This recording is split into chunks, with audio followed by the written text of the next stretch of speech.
छोटे ठाकुर साहब ने मुझे कमरे में बुलाया। मेरे पांव कांप रहे थे। अंदर आते ही उन्होंने दरवाजा बंद कर दिया। मुझे रस्सी से बांधकर मेरी साड़ी उतारने लगा। मैं डर कर उनसे रहम की भीख मांगने लगी, पर रात भर मेरे जिस्म पर गरम गरम मैं जितना चीखती उतना उसका जोश बढ़ता। सुबह होते ही मेरी चीख निकल गई, क्योंकि चादर में खून बेरहमी की हद पार। दोस्तों, ऐसी रोचक कहानी सुनने के लिए चैनल को सब्सक्राइब करें। घर के बाहर बहुत शोर शराबा था। सायरन की आवाज आ रही थी। बाहर निकली तो गांव के गांव भीड़ इकट्ठा हो गई थी। औरत मर्द बच्चे सब लोग बाहर खड़े थे। मेरी सहेली सुनीता मुझे किसी तरीके से पकड़कर घर से बाहर लेकर आई। इतने लोगों की भीड़ देखकर मेरा हाथ पैर कांपने लगा। डर के मारे मेरा चेहरा फीका पड़ गया था। हैरत से वहां खड़े लोगों को देखने लगी। सामने ही मेरी विधवा माँ खड़ी थी। उनके आंखों में आंसू थे। उनको देखते ही मुझे मेरे बाबा की याद आ गई, जो मुझे जान से भी ज्यादा मोहब्बत करते थे, पर खुद अपनी जान न बचा सके। मेरा नाम आरोही है। मैं 17 साल की हूँ। मैं अपने माँ बाबा के साथ इसी गांव में रहती थी। एक गरीब इंसान की बेटी थी। फसल लगाने के लिए ठाकुर साहब से मेरे बाबा ने पैसे उधार लिए थे, पर मौसम की मार ऐसी पड़ी कि सूखा पड़ गया। फसल न हो पाई, ऊपर से कर्ज सर पर आ गया। बड़े ठाकुर साहब अपने आदमियों को हमारे घर पर भेजने लगे, पर हमारे पास तो खाने के लिए अन्य का दाना न था। उनका कर्ज कैसे उतार पाते। हालत इतनी बुरी हो गई थी। उनके आदमी मेरे बाबा के साथ बहुत बदसलूकी कर रहे थे। उन्हें मार रहे थे, धमका रहे थे। मेरे बाबा ने मेरे भैया से कांटेक्ट किया ताकि वह कुछ मदद कर सके। भैया भाभी तो कब का गांव छोड़कर शहर जाकर बस गए थे, पर भैया भी दिहाड़ी मजदूर थे। उतने कर्ज कहां से वापस कर पाते। 2-4 हजार की तो मदद कर दी थी। कहा बाबा मेरे पास तो इतने पैसे नहीं हैं, मकान का किराया भी देना पड़ता है। किसी तरीके से अपने परिवार का पेट पाल पाता हूँ। मेरे बाबा बहुत लाचार हो गए थे और एक दिन उन्होंने अपनी जान ले ली। पैर पर रस्सी बांधकर उस पर लटक गए थे। पूरे गांव वाले इकट्ठा हो गए थे। बाबा तो चले गए, लेकिन वह कर्ज हमारे सर से ना उतरा। अब मुझ पर और माँ पर ठाकुर के आदमी जोर जुल्म करने लगे। परेशान होकर मैं एक दिन ठाकुर साहब की हवेली में आ गई। ठाकुर साहब उन दिनों बहुत बीमार चल रहे थे। मैंने छोटे ठाकुर साहब से कहा, कर्ज उतारने के लिए मेरे पास और कोई साधन नहीं है। आप मुझे बड़े ठाकुर साहब की सेवा में रख लें। मैं काम करके यह कर्ज उतार दूंगी। वह मेरी तरफ देखने लगा। शायद यह सोच रहा था कि मैं इतना कर्ज कैसे काम करके चुकाऊंगी। पर अर्जुन ने कहा, ठीक है, मेरे पापा की तबीयत ठीक नहीं चल रही है, तुम उनकी सेवा में लग जाओ और उसके बदले में थोड़ा अनाज तुम्हें दे दूंगा। तुम उसे अपनी माँ के पास भेज देना और तुम 24 घंटे ही इस हवेली में रहोगी। तुम्हारे खाने पीने का इंतजाम यही हो जाएगा। तुम दिन भर सेवा करोगे जब तक न यह कर्ज उतर जाए। यह सुनकर मेरी आंखों में आंसू आ गए थे। छोटे ठाकुर साहब ने रहम दिखाई थी। थोड़े अनाज मेरी माँ को भी भेज दिया करते थे। मैं इस बात से निश्चिंत हो गई थी कि मेरी माँ भूखे नहीं मरेगी। कर्ज चुकाने के लिए मैं बड़े मालिक की दिन रात सेवा करने लगी, पर मेरी किस्मत ने वहाँ भी मेरा साथ नहीं दिया। बड़े मालिक ठीक होने की जगह पर दिन बीमार होते चले गए। मैं परेशान होने लगी कि कहीं यह उन्हें कुछ हो न जाए और मेरा यह काम भी न चला जाए। एक दिन छोटे ठाकुर साहब अखाड़े में कुश्ती कर रहे थे कि मैं वहाँ पहुँच गई। मुझे देखकर काफी हैरत में पड़ गया, क्योंकि अखाड़े में कोई लड़की नहीं आती थी। मुझसे कहने लगा, तुम यहाँ क्या कर रही हो। पर मेरे चेहरे में परेशानी देखकर मेरे पास आ गया। कहने लगा, चलो अलग कमरे में बात करते हैं। मैंने कहा, छोटे मालिक, बड़े मालिक की तबीयत दिन पर दिन खराब होती जा रही है। मैं दिन रात उनकी सेवा कर रही हूँ, पर वह ठीक होने का नाम नहीं ले रहे हैं। आप किसी बड़े डॉक्टर से कांटेक्ट करें। अब मुझे बहुत ज़्यादा फिक्र होने लगी है। मेरी बात सुनकर छोटे ठाकुर के चेहरे पर भी परेशानी नजर आने लगी। कहने लगे, मैं किसी बड़े डॉक्टर से कांटेक्ट करता हूँ। मैं भी परेशान हो गया हूँ। तुम यहाँ से जाओ, दोबारा यूँ अखाड़े में मर्दों के सामने मत आना। कहकर वो मेरी ओर देखने लगा। मैंने ठाकुर साहब के जिस्म पर नजर दौड़ाई तो बिल्कुल पहलवानों का शरीर था। उनके शरीर से पसीने की बू आ रही थी। देखने में काफी हैंडसम थे। अर्जुन ने मेरी नजरों को भांप लिया। कहने लगा, आरोही, तुम कुछ कहना चाहती हो। मैंने ना में सिर हिलाया और सर झुकाकर वहां से जाने लगी। अचानक ही अर्जुन ने मेरा हाथ पकड़ लिया। कहने लगा, तुम मेरी तरफ फिर यूं क्यों देख रही थी? मैं क्या कहती मेरे मुंह से निकल गया। मालिक, मैंने कभी किसी पहलवान को करीब से नहीं देखा। आपको देखकर आपकी ताकत का अंदाजा लगा रही थी। मेरी बात सुनकर अर्जुन के चेहरे पर मुस्कुराहट आ गई। कहने लगा, एक दिन तुम्हें अपनी ताकत जरूर दिखाऊंगा। उसकी बात सुनकर एक पल के लिए तो मेरा दिल बैठ गया। मैं उससे अपना हाथ छुड़ाकर वहाँ से भाग निकली थी। मुझे लगने लगा मुझे छोटे ठाकुर साहब के पास नहीं जाना चाहिए था, पर मेरे दिल में डर था, अगर बड़े ठाकुर साहब को कुछ हो जाए इल्जाम मुझ पर ही आ जाएगा। वो लोग तो यही कहेंगे कि अपने बाप का बदला ले रही हूँ। आखिर बड़े ठाकुर साहब की वजह से ही मेरे बाबा ने अपनी जान ली है। अगर उन पर कर्ज वापस करने का इतना दबाव नहीं डाला होता तो मेरे बाबा आज जिंदा होते। छोटे ठाकुर साहब ने बड़े डॉक्टर को बुला लिया था।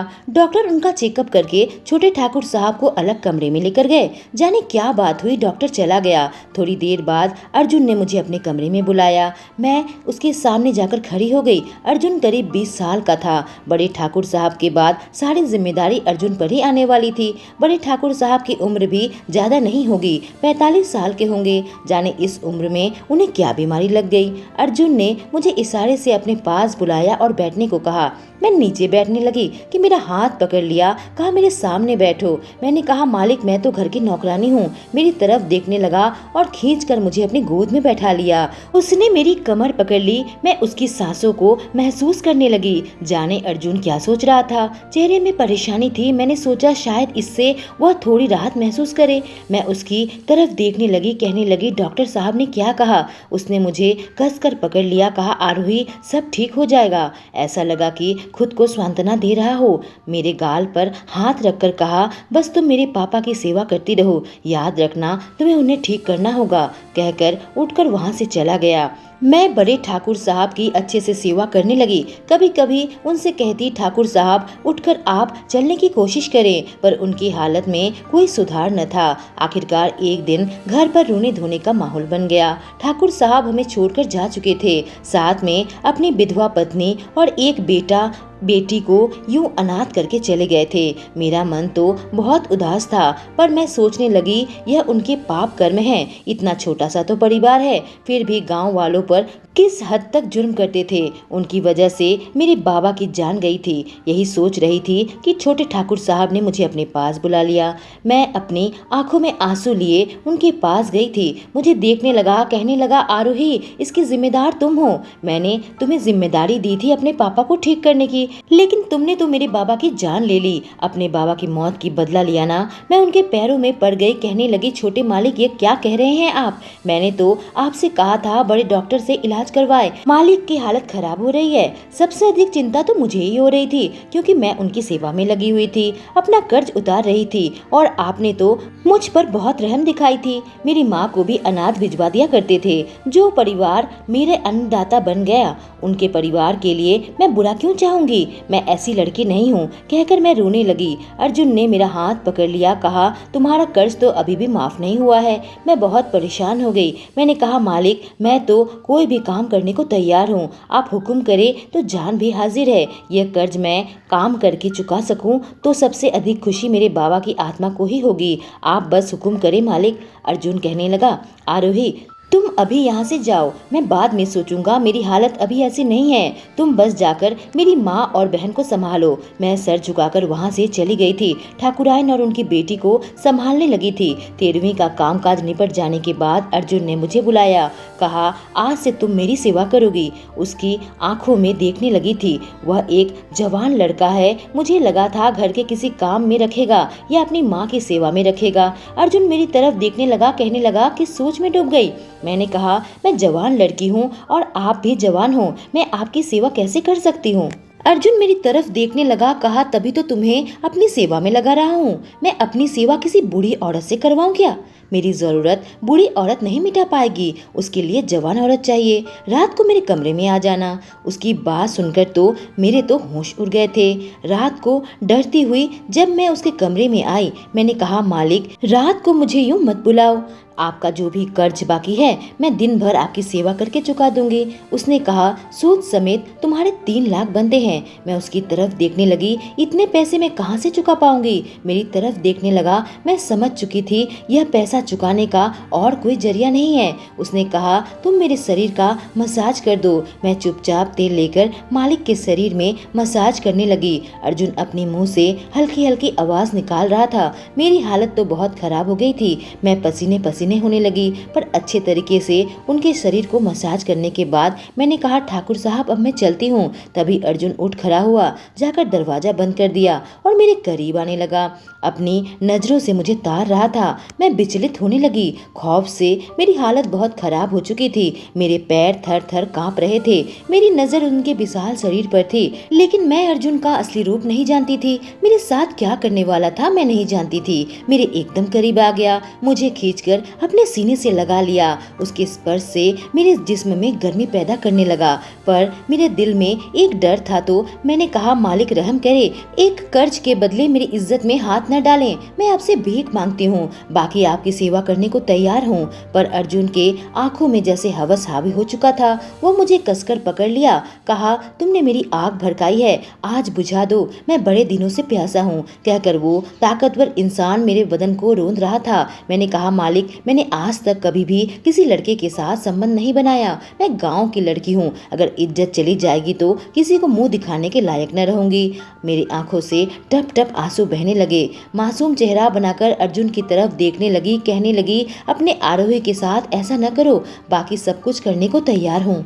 उसने कहा, बाकी सब कुछ से मेरी ज्वाला और भड़क जाएगी। उसने जबरदस्ती मुझे अपने ही बिस्तर पर पटक दिया, मेरे ऊपर चढ़ गया और मेरे पूरे जिस्म में अपने हाथ फेरने लगा। कहा, कितनी नाजुक हो तुम। उसके अंदर दीवानापन पूरी तरीके से हावी हो चुका था। मैं जोर से चीखने लगी। मुझे लगा शायद मेरी आवाज बाहर तक जाए तो कोई मेरी इज्जत बचा ले, लेकिन इस पर अर्जुन को और ज्यादा गुस्सा आ गया। एक रस्सी से उसने मेरे हाथ पांव फैलाकर बांध दिए थे। मैं छटपटा रही थी। उसने कहा, मैं तुम्हारे नाजुक जिस्म को और मजबूत बना दूंगा, तुम्हारा मन भी मजबूत बना दूंगा। उसके बाद तुम यह लाज शर्म हया सब भूल जाओगी और खुद मेरे पास आकर मुझे अपना जिस्म सौंप दोगी। कहोगी कि अर्जुन, मुझसे प्यार करो, अपना जंगलीपन दिखाओ, उस वक्त मैं टूट कर तुमसे प्यार करूंगा। कहकर वह कमरे से बाहर चला गया। कुछ देर में वह कमरे में आकर दरवाजे की कुंडी लगा दी।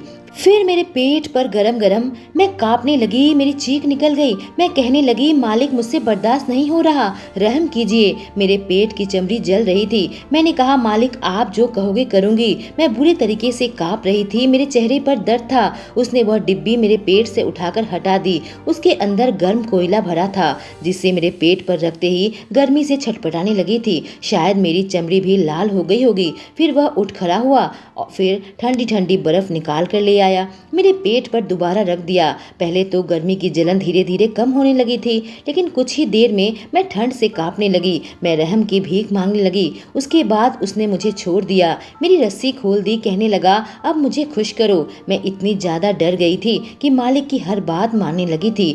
उसने पूरी रात मेरे जिस्म को रोंदा। अब मेरी आंखों से आंसू भी नहीं आ रहे थे। मैं डर रही थी कि यह जालिम इंसान फिर से मेरे साथ ऐसी हरकत न करे। सुबह हुई तो कमरे का बुरा हाल था। चादर देख दिल दहल उठा।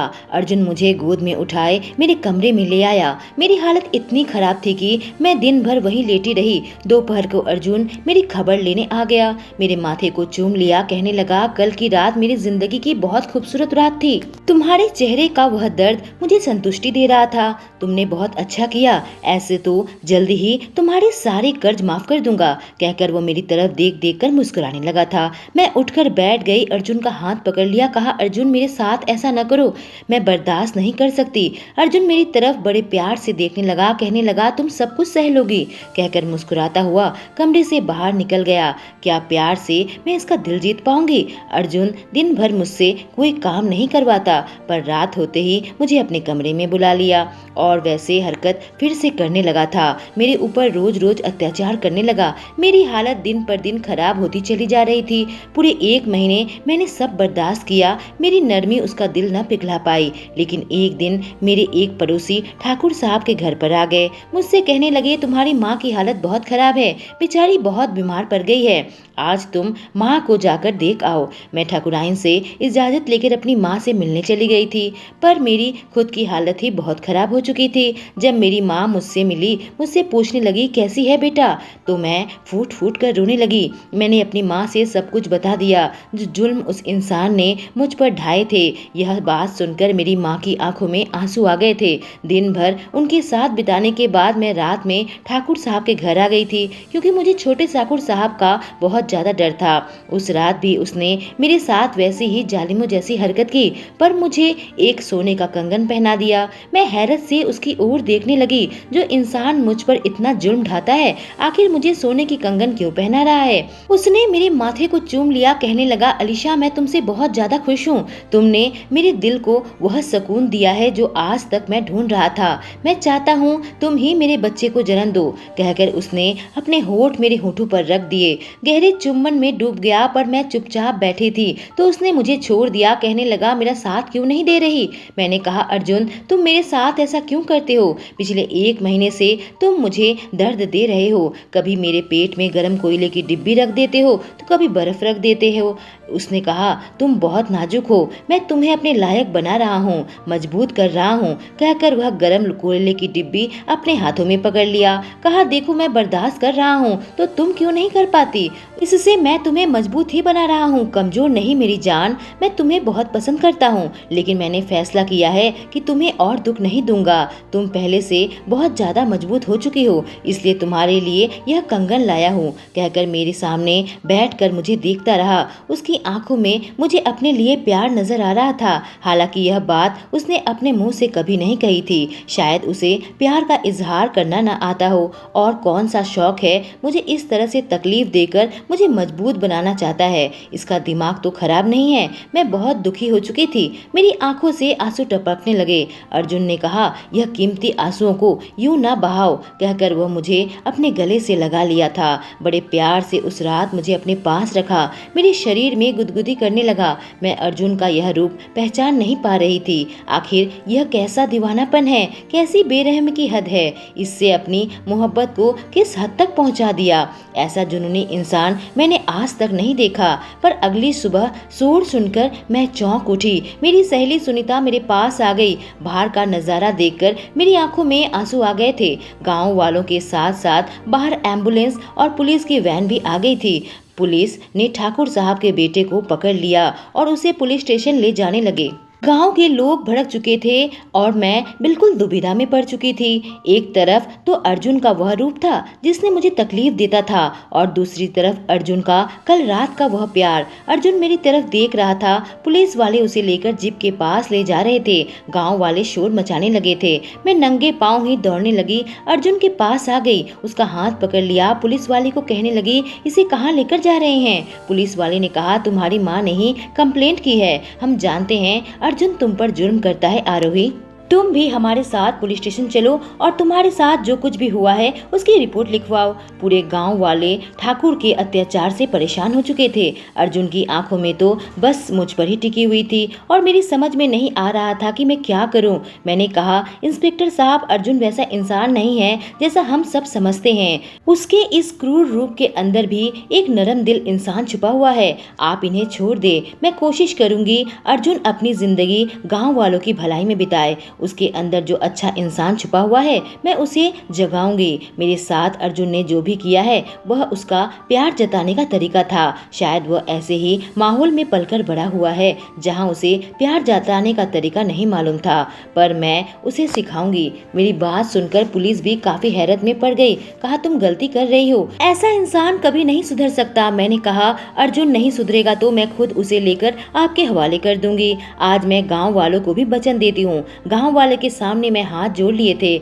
और एक मौके की उम्मीद उन सब से कर रही थी। धीरे धीरे एक एक करके सारे लोग चले गए थे। मैंने कहा अर्जुन अब मेरे कंधों पे बहुत बड़ी जिम्मेदारी है। अर्जुन मेरे पास आ गया। उसकी आंखों में आंसू थे। कहने लगा मेरे पापा एक बेरहम इंसान थे। उनके साथ रहते रहते मैं भी उनके नक्शे कदम में चलने लगा था। हालांकि मेरी माँ एक नरम दिल इंसान है और कहीं न कहीं उनकी नरमी भी मेरे अंदर है। अब से सारी जिम्मेदारी मैं तुम्हारे हाथों में सौंपता सकता हूँ। अर्जुन ने गांव की सारी जिम्मेदारी मुझ पर सौंप दी और मैं अपनी जिंदगी गांव वाले की भलाई में बिताई। अर्जुन ने मुझसे शादी कर ली थी और धीरे धीरे मैंने उसे प्यार करने का तरीका सिखाया था और आखिर में मोहब्बत के कारण बुराई के आगे अच्छाई की जीत हुई। दोस्तों, कहानी कैसी लगी? अगर अच्छी लगी हो तो चैनल को सब्सक्राइब करें। Thank you.